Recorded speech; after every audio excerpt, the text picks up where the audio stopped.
We said we would cover Trench Crusade, the updates of the Court of Seven-Head Serpent. I'm pretty sure was the thing that some comments said, and we're doing it today. We're doing it today. All right, we're covering it today. All right, we're finally covering it. So YouTube, don't forget to hit that subscribe button and to hit that notification bell. It helps very so much. It helps so much. Besides that though, don't forget to follow me on Twitch, because I do very much record these all live. So, any and all help would be very appreciated. Besides that, though,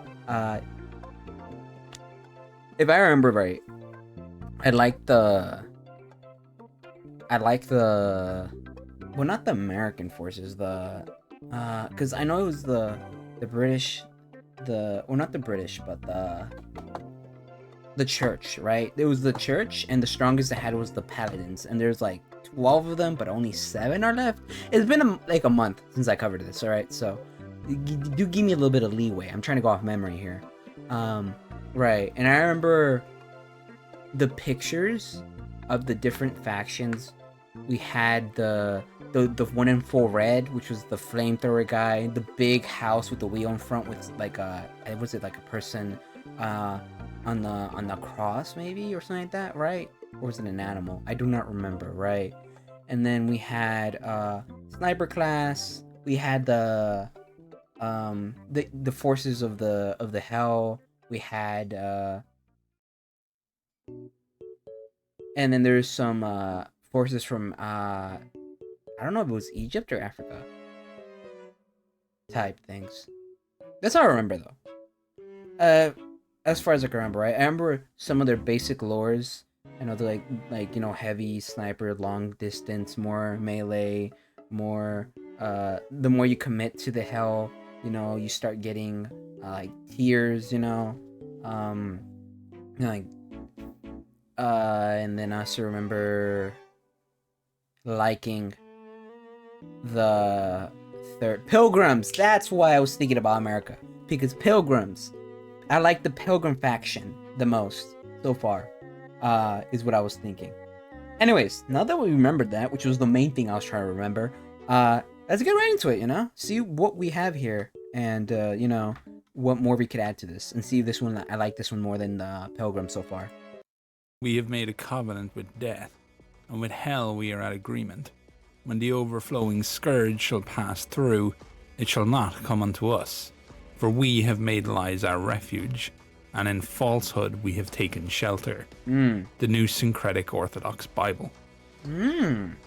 Jutting from eternally belching plumes of stinking corrosive smoke is the iron city of Dis, and atop its shrieking black keep is the infernal war council. Okay. There sit 7 of the greatest, most wicked, and most cunning of archdevils, each representing one of the 7 mortal sins made manifest. Okay, so they have those type of they are the rulers of hierarchy. the court of the 7-headed serpent, which oversees hell's war against creation on earth. Okay. Each is known as one of the heads of the serpent, and ultimately it is their commands that dictate all the military forces of the Great War in the service of the infernal hierarchy. In the twisted, treacherous, and ever-shifting politics, rarely even the mightiest of devils sit at the Great War Council of the court for long. Okay. Towering statues of the serpent heads representing wrath, envy, pride, gluttony, greed, sloth, and lust are erected in the iron city of Dis by slavering work gangs of yoke fiends, only to be torn down again and crushed into rubble as new devil lords rise to the pinnacle of power by trampling over their rivals. I see. The members of the court all sit in seats that denote their prestige, and only the elected rulers may do so and hope to survive. It is said that each seat enacts a terrible punishment on any who would attempt to sit in them without proper ceremony, although no existing creature can remember the last time somebody would have been so foolish as to try. Every creature in hell stares longingly at the court, enviously working on their own plans to someday elevate themselves to such a station and take their own place in the hungry throne of gluttony, the flesh divan of lust, it's just the golden an seat of greed, changing the iron cycle cruel of of hierarchy. wrath, the high cathedra of pride, the silk bed of sloth, and the black clismos of envy. The hierarchy of the court is anything but stable.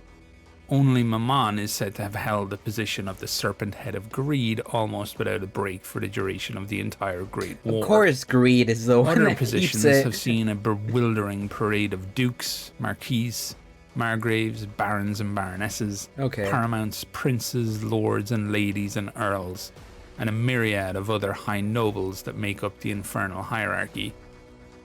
This whirlwind of political glory, followed by utter ruin, is reflected as shifts of power amongst their mortal followers on Earth. The council operates on majority vote, and often at the thinnest of margins. It takes very little for an ambitious prince or princess of hell to make so many enemies that they are deposed and their wings torn, forced to start their ascent from the bottom once more, with the mockery of their rivals burning them like venom. Countless envious pretenders work against the heads of the serpent, seeking to replace them and gain the glory and prestige that comes with such a lofty position. The might of the demons also waxes and wanes based on how many mortal followers they can corrupt to their cause. And thus there is a constant change in which demon lords can don one of the 7 serpent-headed crowns. While Beelzebub is the most powerful devil lord of gluttony by far, the Lord of the Flies scorns his rightful place at the court and wages his battle against the creation through his black grail instead. This leaves his seat open to the lesser fallen angels who can struggle for the honor of sitting on the I don't know, bro, I'm hungry. I said Lord of Fries. Lord of Flies. I remember. Yeah. Okay. That's the hell faction I'm remembering. Okay. Throne. Upon the commands of the court, the warbands of hell gather at the Hellgate and strike out to blight the unhappy world. Yoke fiends muster under the banners of their praetors and sorcerers. The shattered forms of the Hell Knights are forced into their suits of armor, and then emerge from their fiery tombs where their bodies are kept crushed under mighty ever-turning slabs of black basalt while they are not serving in the war effort. Desecrated saints are brought forth to act as unholy war altars that pollute and pervert the land over which they travel. Ahead of the warbands fly pit locusts, the clatter of their wings heralding the coming of the court, and their poison stings leaving burns that cannot be healed.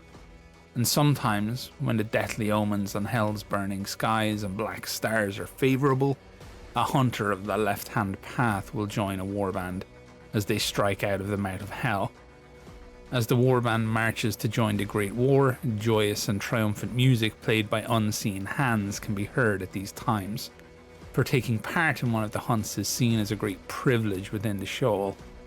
And before them all, driven by the yoke fiends and crying out for freedom from their damnation, the wretched, these humans still live and will do anything to attain their freedom, as pathetic as they are, for it is their suffering that powers the goethic magic of their masters. When the gate of hell was opened by the ultimate heresy of the Templars, it was the warbands of the court that poured out and took the Levant by storm, long before the first heretic legion was ever formed. They fell upon the people of Middle East. I remember, right? Yeah, the greatest sin was occurred and opened a gate, and then they started flooding. Yeah, okay. This was like a remembering phase. It's been a little minute since I covered this, so I'm also remembering as he explains it, like other stuff. Asia and Europa, they crushed the mortal armies sent against them like fire burning dried chaff. Only at Antioch and at the Iron Wall were they eventually checked, though at a terrible cost. Meanwhile, awed even by the least of hell's servants, countless men and women fell to their knees at the sight of the dark splendour of the court, and they worshipped them as gods. Those with truly wicked hearts were spared, and they became the first heretics. Eventually, their numbers would swell into the millions, who now fill the teeming cities and domains under the shadow of the Hellgate.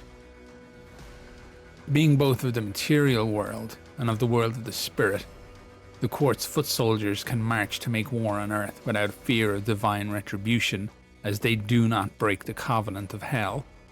The court also carefully limits the size of these warbands, so that most of the suffering and dying of the Great War is done by mortals, both to spite the god tyrant Yahweh, but also to enhance their own power, as more humans are Wow, so they're literally getting stronger because humans are doing it and not themselves, and that is also keeping it from God intervening himself on this, which is so effed up. That makes sense though, but like, oh my God. End of the day, in the end of the day, we are our own worst enemy in this universe as well. Damn it. corrupted and die in the rebellion, the more God's plan is disturbed, and the greater the power of the devils waxes. The mission of the court against the faithful do not follow the same logic as one a mortal commander might have. A mighty praetor could strike at a military insignificant village, only to kill a newborn future saint, betray their own mortal followers by suddenly falling upon some unsuspecting heretic settlement, or even clash with a warband of a rival head of the Serpent. The wise do not question the motives of hell's rage, and heretics accept these occasional attacks against their forces as a fitting judgment for their lack of success in the war against the faithful. Praetors are demonic commanders and magistrates within a small corner of a fiefdom of a mighty archdevil or demon lord. Each commands small cohorts at their liege's behest, raised from the denizens within the ever-shifting domains of hell. Yoke devils muster at their commands, and hell knights bound to blind obedience. It's an interesting design. I'm liking these designs so far. The top part, hands that looks like wings, truly disgusting looking, and peak design. I'm not gonna lie. The head is just, wow, that is atrocious looking. He has no brain, but then again, man is hellspawn, so Obedience bend their knee to these field commanders of hell. Those mortals who have seen a praetor and lived to tell the tale often believe they have seen the very devil himself, but that is not so. In truth, praetors are twisted bastard offspring of a beast, such as a hyena or a jackal, and a devil, granting each praetor demonic cunning and bestial strength. However, due to its lowly mortal blood, it is not able to attain the important command positions unless they show great strategic acumen or cruelty over long so there's periods a crux of service. this. Okay. Being a descendant of celestial beings, no matter how fallen and tarnished, each praetor is a mighty being, towering over lesser creatures. They are born with 4 faces, matching the features of their angelic progenitors. The human-like face of each praetor is then ripped away at birth by midwives of Lilith, both to scorn their divine heritage and to mock the Trinity, leaving them with 3 faces, each capable of independent thought and speech.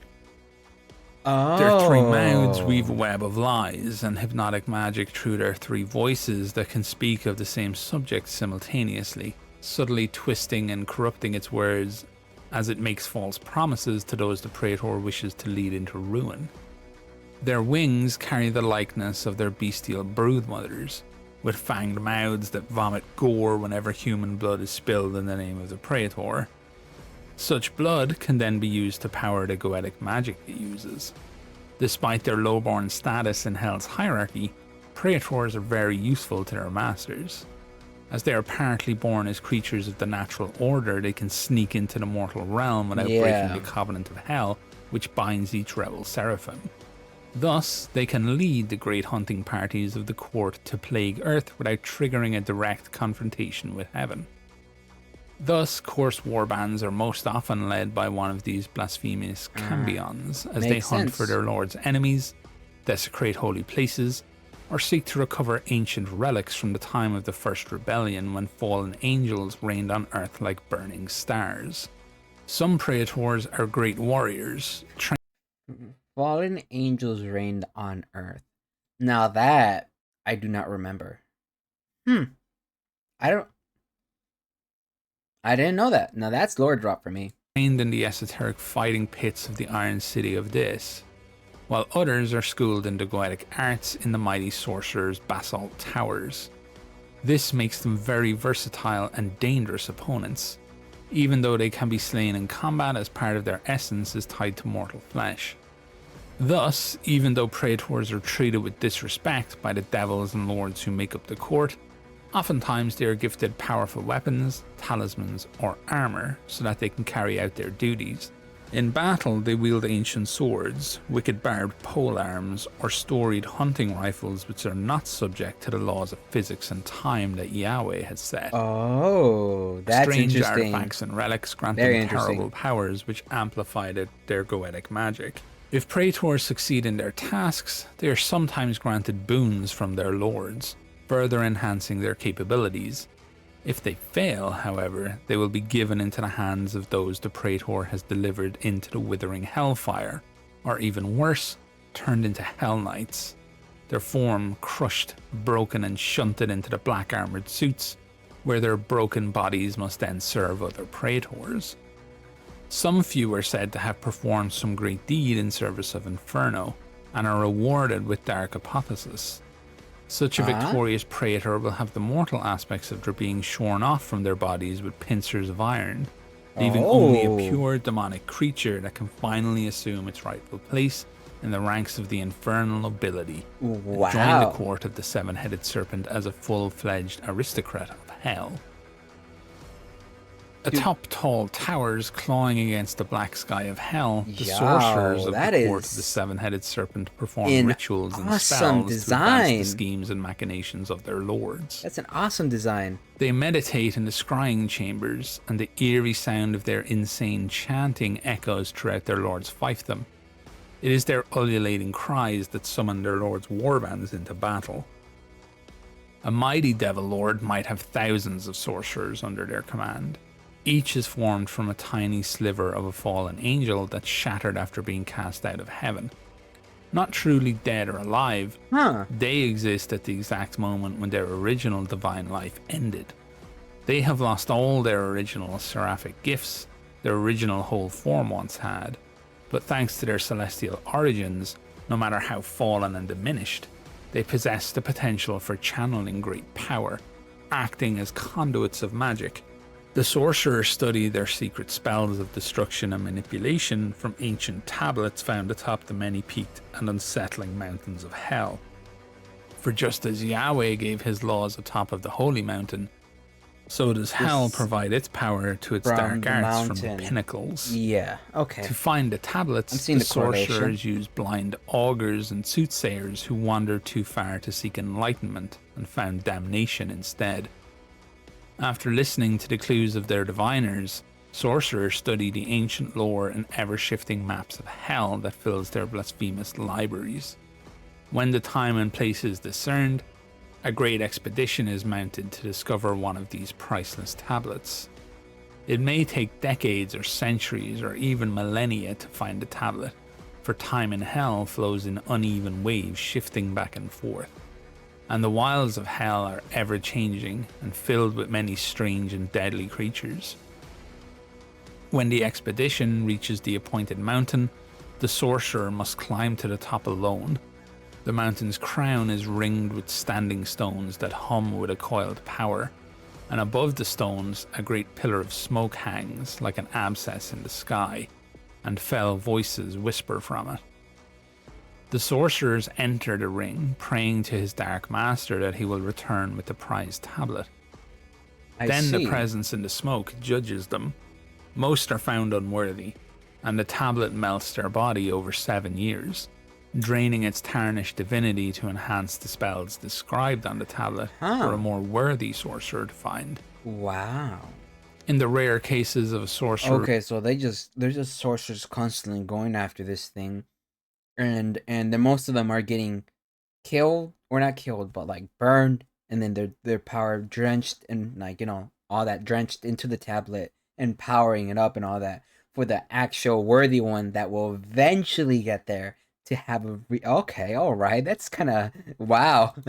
Returning with one of the tablets, armies of demon scribes must translate and decipher what it does. Oftentimes the results are catastrophic.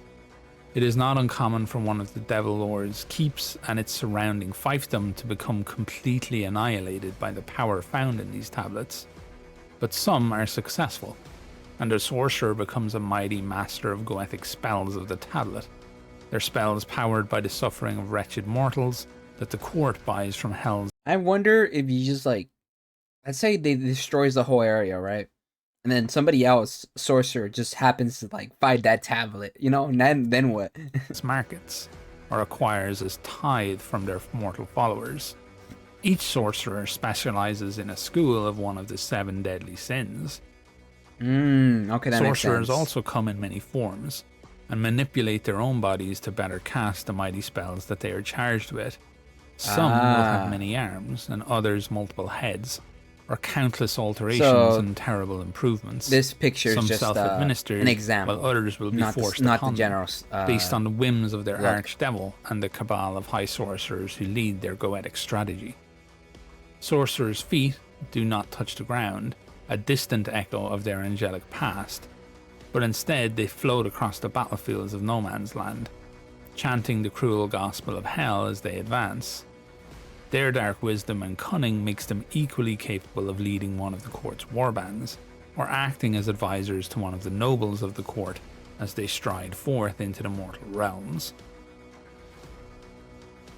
Desecrated saints are the most prized possessions of the lords of hell. Oh, are they now? Men and women who once were destined to become saints, great prophets, or holy ones according to God's plan, but who were led astray and fell from grace. Many of them were once righteous rulers or religious leaders, dedicated to bringing prosperity and glory to their people. But pride, desperation, or an eagerness to achieve martyrdom led them to commit some indelible sin or evil, and they got, often for the motives that they believed to be good and pure. Some sacrificed living humans, thinking it was what was demanded of them. Others carried on wars after they were commanded to stop, or sought to do miracles through magic. When their deeds led to their downfall and death, they were entombed inside unholy reliquaries, only to wake in hell, still encased in the shrine that had now become their prison. Desecrated saints are kept as a symbol of pride by the mighty devil lord who corrupted them. The body of the reliquary is made up of the saints' retinue in life, as well as the greatest vanquished foes, which are continually added to it over the eons of its existence. The husks of these devout, who swore to follow their holy leaders to death and beyond, formed the towering body of this abomination. Their remains, along with their armor and weapons, are tarnished and corrupted, and fused together over the long millennia into a walking prison within which the desecrated saint remains conscious in death, to witness the never-ending fall and cost of their folly. Wow, okay, so it's an eternal torture. The desecration of corpses, weapons, and relics is a testament to the power of the devil lords that control it. And there is a fierce competition between the archdevils to see whose desecrated saint displays the greatest splendor and prestige. As this walking blasphemous tabernacle vanquishes champions of Yahweh over its eternal existence, it collects their shields and bucklers to hang about its body, a mockery of the Tower of David with its 1,000 bucklers. When the court travels to either make war or hunt, this blasphemous tabernacle often goes with them, both as a terrifying battle standard, but also as a potent weapon of war. Due to the deviation of the saint's mission to the service of evil, a dark aura surrounds it. Within this area, the laws of God are perverted or cease to exist. Down is up, strength is weakness, and the strongest of shields and armor are as brittle as glass. In battle, it wields a variety of once holy weapons and debased relics, bringing the very power of hell on earth in a way that not even the mightiest mortal heretic ever could. Damn, they're that special. The hunters of the court of the 7-headed serpent are followers of the left-hand path. They stalk the... God, this cape of eyes is... It's awesome. These are all cool designs. Also mortifying and crazy and demonetizing. I would not make money out of this video. Primordial hinterlands of hell, where they hunt terrifying beasts and perform vile magics and auguries using the innards of their still living prey to discern portents and omens. They follow the hidden paths, the secret ley lines that connect the eons old shrines and ruins that still endure in the cancerous, tortured wilds of hell. The hunters haunt the remnants of kingdoms, the sites of ancient battles and the places of legend long forgotten by the scribes and cartographers of hell. In solitary rituals, the hunter makes appalling oblations before these forgotten shrines, genuflecting and making obeisance to enigmatic beings of awesome power whose names even the archdevils have forgotten. To arm themselves, the hunters perform strange rites upon their left arm, driving into it nails of infernal iron forged in the foundries of the city of Pandemonium. Their left arm grows into wicked shapes, often taking the form of powerful hunting bows that fire arrows made from the hunter's own diseased blood. Oh, okay. Such darts can be used for many purposes. I thought it was bone. Looks like bone, but it's blood. All right. Their prey outright, paralyzing them, or causing them to see visions of their own demise. They wear the pale skins of the stargazing oracle beasts that wander the burning plains of hell in great herds. The eyes of the oracles are alive even after their death, and they watch out for their new master that wears their skin as a cloak. When called to war on Earth, the Devil Lords can really only hope the hunter answers to their summons, as the hunters do not always listen. They prefer the solitude of the wilds of hell, where they can ruminate upon its vile majesty and consider the orders from the princes of hell as suggestions at best. Wow. When one can be persuaded to join the hunt of the court on Earth, they're just their own devices. They're their own men. They're their own things. They can traverse the paths of no man's land just as easily as the waits of hell, for the ley lines of hell are reflected upon the fallen creation, allowing the hunter to move unerringly through any terrain, find perfect ambush spots, and disappear into the shadowy spaces where the barriers between worlds are weak. They are experts at hunting and capturing mortal prey and bringing them to the nobles of the hunt, or causing indescribable pain on humans that can be used to power the greatest of goetic spells. In such hunts, they can carry a tormentor chain as their other weapon of choice. Yeah, the one in the right hand. A hook with a barbed chain that extends and twists upon contact with flesh, capturing their target and ravaging them with pain, yet rarely killing them. The hunter mocks the fate of its prey while dragging it to slavery in the court, to be used as playthings whose pain and suffering elevates the infernal magic of their new masters. That's the horrible. Silent battalions of hell summoned to serve on the court of the seven-headed serpent. The most normal looking ones out of everything. Let's go. The sport are composed of hell knights. Their ever-burning banners stream as they march to war, carrying out the bidding of their masters. They are the bannerets of the high lords of the court, champions who respond to foolish mortals daring to challenge the hunting parties of the serpent's nobility, who embark on hunting excursions through the gate for their amusement. Heretic priests whisper that these infernal warriors were once lesser fallen angels or mighty mortal champions elevated into devilhood, but then cursed by their liege lords for some slight, real or imagined. Cast out from the burning palaces of the pit, the alabaster architecture of their bodies is now bound, twisted and folded upon itself 1,000 times, and encased in a tomb of their once splendid armour that is now their eternal prison. It is said that to glimpse upon the bodies inside is to gaze upon the sheer horror of divine flesh warped with glaring eyes of light, mouths uttering blasphemies and pulsating inner organs that gibber and shriek, crushed into a space barely 1/10 of their original form. Despite a reduction in stature, they retained their inordinate pride, and they brook no insolence from the wretched mortals that serve them. Once party to the secrets of creation, now their minds are clouded with endless blood-red waking dreams. Their thoughts are crushed to a singular, jagged prism of murderous obsession. Their form tormented by the cold of the earthly realm they are forced to endure, just as humans must suffer in the flames of hell. They are mighty still, but less than nothing compared to the exalted glory of their original forms. Even so, next to a mortal soldier, they are terrifying and implacable foes. They wield ancient and wicked weapons such as great swords, battle axes, and arquebuses, forged by the household smiths deep in the bowels of their demon lord's keep. Though the appearance of such armaments is archaic to mortals, They are easily a match for even the most advanced firearms from the foundries of New Antioch or the laboratories of the House of Wisdom. On their helmets, they carry the seal of the great demon spirit that they serve. So, damn.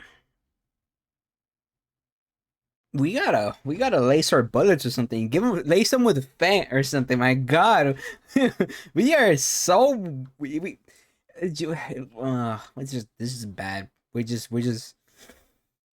We're our own enemies here because the most of these things are from humans. In the end of the day, twisted in some way, all that, or else because the main demons can't come out, or else they would face retribution by higher power.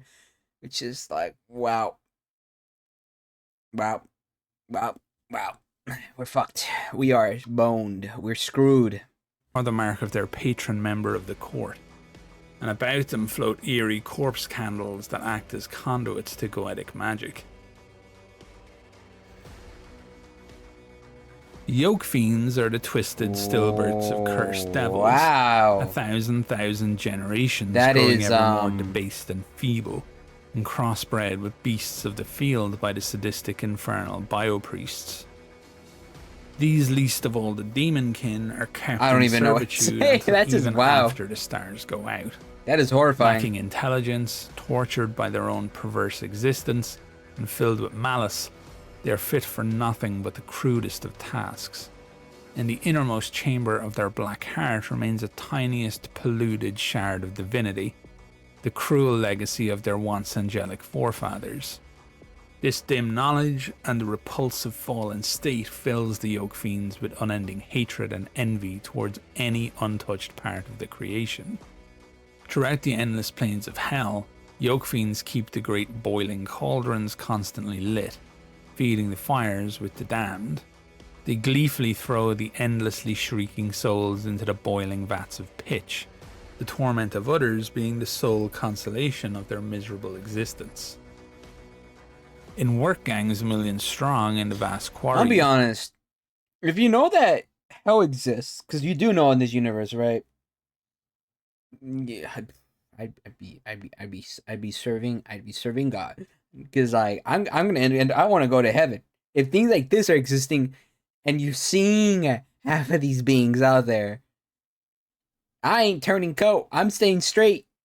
I have to. I ain't getting involved with this.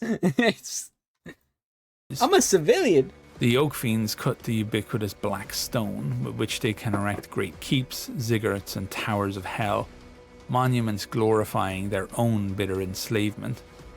Yoke fiends torment the league-long columns of the still living damned as they march into the lake of fire, whipping them incessantly with scourges fashioned from the nerve bundles of still conscious victims.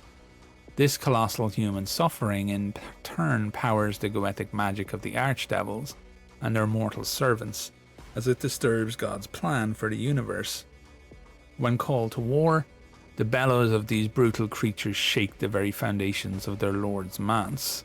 They are given simple but wicked weapons, and they delight in the pain they inflict with them. Axes, spiked clubs, curving hooks, pitchforks, and even simple firearms loaded with shot of infernal iron are given to these monstrous creatures. A yoke fiend stands some 7 to 8 feet tall, with layers of shivering fat and muscle branded by their masters and carved by the knives of the hell priests to mark them as property of the greater demons. Honestly, also I need to add, seeing all these things and then seeing the whole what we have, bro, we're not built for this. So far, what I've seen, what humans have had in this world, we're not built for this. We will not survive this. We don't have good enough shit. We don't. I don't know how we're still alive. They exhibit bestial features such as horns, hooves, ape-like limbs, and immensely dense bones. They hate seeing their own reflections, as in their heart of hearts, they know the beauty and glory that they have lost for all eternity. When the court of the seven-headed serpent hunts on earth, a great pall of smoke precedes them, and lo, out of the smoke, the baying and buzzing of the... What the fuck is this? Every time it flips to the next guy, It's just how we alive. Pit locust heralds man's doom. Some tales say they were sealed behind the filth-encrusted bronze gate for eons beyond measure, waiting until the key that opens the bottomless pit was turned in its lock. Others say they are the eroded remnants of once proud angels, lesser Isham that debased themselves at the sacrificial altars to Baal or Moloch, and gorged themselves on the blood of children offered to the graven images. In their bloodlust, they forgot that hidden deep knowledge of the universe was their birthright. They haunted the deep and dark places of the earth until they were called forth by the great battle horns of hell. What is known for sure is that when the gate of hell opened, terrifying swarms of pit locusts appeared. They delight in tormenting mankind and are imbued with feral cunning and wicked bloodlust. In the first battles of the Great War, which saw the Levant overrun in a string of great victories, the pit locusts were instrumental in scattering the formations of the humans who refused to bend the knee to the nobles of hell. Driven by their insatiable thirst for flesh and suffering, swarms of pit locusts committed countless massacres, falling on refugee columns that were desperately trying to make their way out of the Levant, killing anyone they came across. Nothing could survive their hunger, and even the beasts in the field were slaughtered. As a reward for their part in the battles, the pit locusts were granted the right to hunt with the court of the seven-headed serpent, and take their share of the spoils, and to gorge themselves upon the vanquished. Before most warbands, the whips of the yoke fiends drive living human slave soldiers of the court, known as the wretched. These unfortunate souls possess not a drop of demonic blood, and they act as disposable shock troops, or are to be used as subjects of the torture to power the goetic magic of the sorcerers and other users of the dark arts. Captured during one of the hunts of the court, sold to the devils at the heretic domains, or having the misfortune of having foolishly pushed through in places where the borders of the worlds are thin, their minds are scarred by witnessing the horror of damnation while still alive. Willing to do anything to escape their fate 1,000,000 times worse than death, they grasp at the thinnest of straws. Should a wretch bring down a mighty opponent, the law of hell is clear. The mortal will gain its freedom, in memory and honor of the first rebellion, when there was war in heaven, and blood of the angels painted the firmament red. Oh, that's it. All right. Jeez. That's just concerning. Wow. That's just... Yeah, I don't know how we're gonna live this. We are kind of screwed.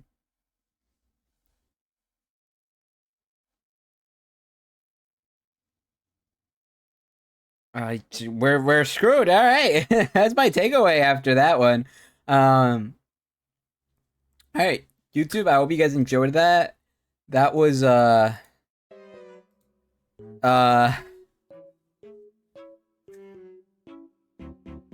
that we're fucked. We're fucked in that universe. Wipe it clean. We're done. We need the big old reset button on that one. That was good. That was good. I enjoyed it. That's gonna be all for me, YouTube. Hope you guys enjoyed my reaction. And I'll see you guys later. See ya. Bye bye, YouTube. Bye bye, my lost souls.